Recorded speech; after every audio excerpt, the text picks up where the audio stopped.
In this video, I'm going to review this vintage pen, a Waterman 52, from an artist's perspective, for somebody that uses this pen for drawing. Let's take a look at it. Now, it's often said that vintage flex, the flexibility of nibs made from circa 1900 to about 1940, are superior to any of the flex pens made today. And from my fairly limited experience of using my vintage pens, I would say this is likely true. This is a subject best left to experts, but from what I understand, the technology for making these kinds of nibs is either lost or just no longer economically feasible. So the pens today, even the ones that are famous for flex, either have problems with flow or are much stiffer or just less responsive than their vintage ancestors. Luckily for us, there are still quite a few examples of these kinds of pens left, and many of them are still relatively affordable. Affordable enough anyway that they're a viable option for artists looking to find a fountain pen with a flexible nib. This pen, for example, is probably not even a full flex pen. It's probably considered by people into vintage to be a semi-flex. And yet, it is considerably more flexy than some of my modern flex pens.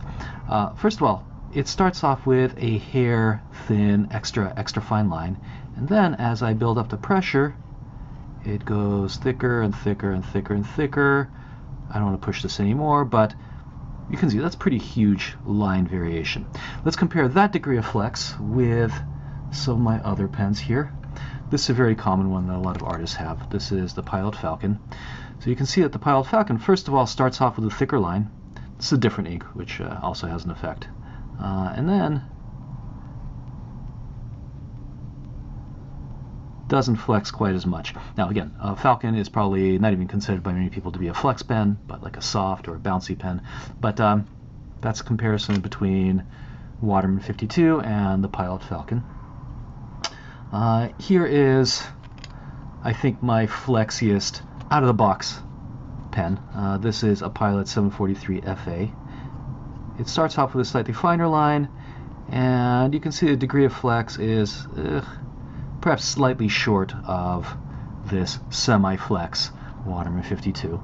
And again, the line starts much thinner at the Waterman, so it starts off with almost like what's considered a needle point, right, and goes flexier. The only pen I have in my collection that probably goes a little wider is this pen, which is a Yovo gold nib with a flex customization from FP Nibs. So it starts off with relatively thin line, and then let's take a look. Okay, this might be a touch flexier than the Waterman 52, but again, think about the fact that this is probably not even considered full flex. And you can see that the line width doesn't start even close to as thin as the Waterman. So this pen performs really well, and again, these are fairly commonly available models, which is why I'm reviewing this pen as opposed to some other vintage pens that I have, because this one's really common and you can get it for, I don't know, I would say between $100 and $200, depending just on the condition of the pen itself. You know, whether it has cracks or the imprint is worn, like it is here, for instance. What else can I say about it? So again, you know, there's plenty of pens which go full flex. There's something that in the flex world, in the fountain pen world, are called wet noodles. And these are pens that go from this all the way to maybe even twice this width. Those pens tend to be hard to acquire. So anytime you see a wet noodle on eBay, there's going to be a bidding war. However, the question is, how much flex do you really need, particularly for drawing? And I think particularly for these wet noodles, I think we should leave those for skilled calligraphers, people that are capable of handling that kind of really delicate, flexible type of pen. And look, I suspect most of the people that are passionate about collecting don't have the skill to really use those wet noodles anyway. So leave them for calligraphers, leave them for people that are willing to spend $500, $600, $700 on the pen. And really, a pen of this flexibility is about all you need for most of your drawing. Those wet noodles might be good for really quick gestural drawing and doodles, but really not for finished work. Okay, let's take this pen out for a test drive.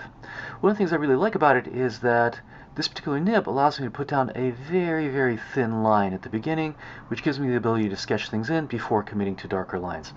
This is something that most of my flex pens are not capable of doing. Now let's talk about the ergonomics of the pen. It is a pen that's on the smaller side, a little bit smaller than perhaps most of my other pens. You have to be careful when buying these because there's a number of models that are listed as Waterman 52s. Sometimes you'll see Waterman 52.5, which indicates that it's a smaller size. It's a thinner pen. Sometimes you'll see Waterman 52V, which indicates that it's a vest pen. It's a pocket pen, which means it's going to be a little bit shorter. If you want a full-size pen, make sure that you get just Waterman 52 without the 52.5 or the V. This pen is made of ebonite, which is a hard rubber, which gives the pen a little bit more of a substantial feel than the regular plastic.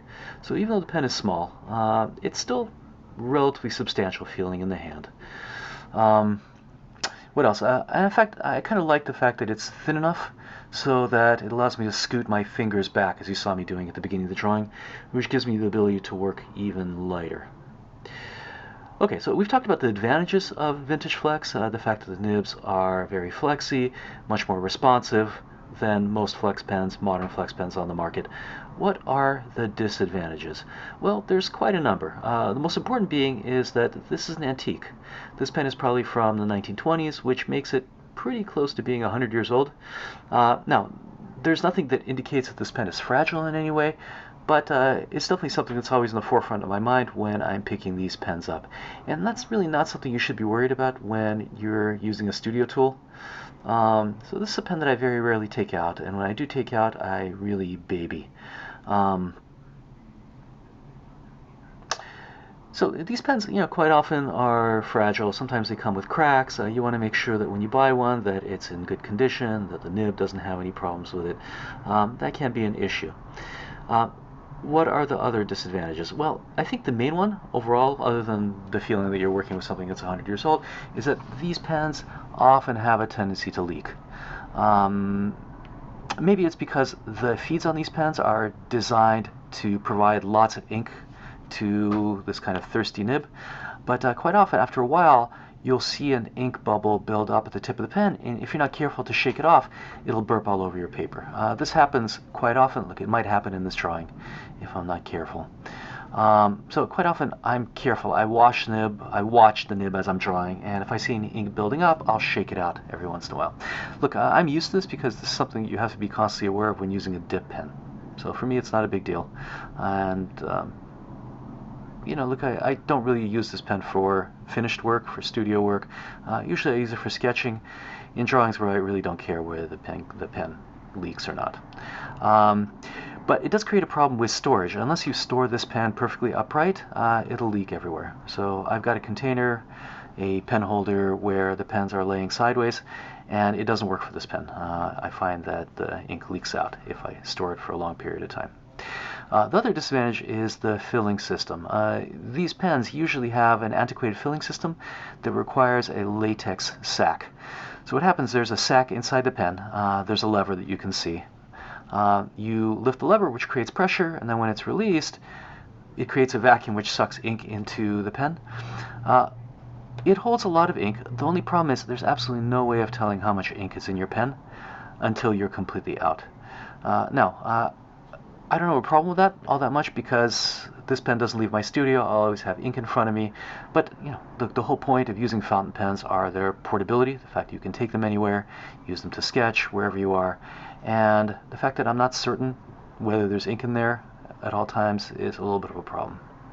So I think that's the main disadvantage. And then also, over time, those ink sacs will harden and will leak, and I've never tried it. There are new ink sacs available, but the pen is sealed with shellac, and probably in order to replace the ink sac, I'm going to have to take it to a specialist that does that kind of stuff. Though there are plenty of YouTube tutorials on how to do it online. It's just I'm not sure if I want to take the risk with this old vintage antique pen. Okay, now one problem I'm encountering as I'm doing the drawing is that the pen is skipping a little bit. This is actually my second attempt at doing a drawing. In the first attempt I used slightly rougher paper. I used just my regular sketchbook paper, and there was a lot of skipping, and there's still a little bit of skipping here. It's not as big a problem because I'm using smoother paper. So this pen, maybe because of its fineness, maybe because the architecture of the nib is a little bit more picky about the type of paper it uses. So here I'm using a fairly smooth mixed media paper, nothing special. It's not special paper for pens, but just smooth mixed media paper. It tends to work better, tends to cooperate a little bit more. It is a nib that's somewhat difficult to use. It's very responsive. It flexes almost without any pressure at all. This pen is for perhaps slightly more advanced users. I don't recommend it for beginners, people who are just starting out, using pen and ink, learning how to crosshatch. Get yourself a steel nib and practice a little bit before you get into flex, if you're interested in doing that.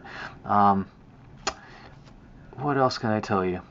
So look, despite the disadvantages, I really enjoy drawing with this. I find the lines have a lot of character to them. The line variation is awesome. Again, the ability to work really light, to be able to sketch things in is a giant advantage. And just, it feels good to draw with this pen. It feels good to draw with this kind of antique. Yeah, look, not necessarily a practical consideration, obviously. Alright, so I'm finishing up here. Some concluding remarks. Look, the problem with vintage is that like it's hard to find a good pen. They're all a little bit different. There's often bidding wars. You'll never get the same pen twice. So these are just about the most commonly available pens on eBay. You should pretty easily be able to get one. But can I guarantee that the one you get is going to function exactly like this one? No. Nibs come in lots of degrees of flexibility, from semi-flex to full flex to what are called wet noodles. Make sure that when you're buying one that the seller is providing some kind of writing sample. Otherwise, you're going to have a hard time trying to figure out what you're going to get. Okay, I'm done with the drawing, and that's my review.